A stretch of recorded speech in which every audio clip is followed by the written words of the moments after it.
Il Rotary di Venezia oggi ha offerto alla città la visita del teatro La Fenice per festeggiare i 110 anni della fondazione Rotary International e i 90 anni della fondazione del Rotary di Venezia. Una presenza attiva nella città.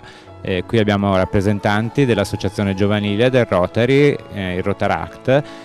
Noi siamo l'associazione Rotaract che comprende i ragazzi dai 18 ai 30 anni. Siamo presenti sia in territorio veneziano sia a livello nazionale, europeo e mondiale. Seguiamo attività di servizio per la comunità e progetti di crescita personale.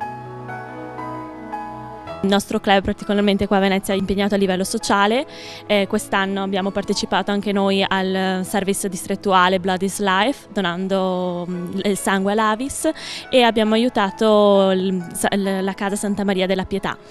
Io, perché sarò presidente del club tra 2 anni, in presenza del Rotary Club a Venezia, appunto fu costituito nel 1925 con i personaggi principali della imprenditoria di allora, quindi il gruppo veneziano. Nel dopoguerra è cresciuto molto in fretta, in realtà sia i circoli del Rotary che del Rotaract si stanno aprendo moltissimo al sociale nell'ispirazione iniziale che era appunto lo spirito di servizio.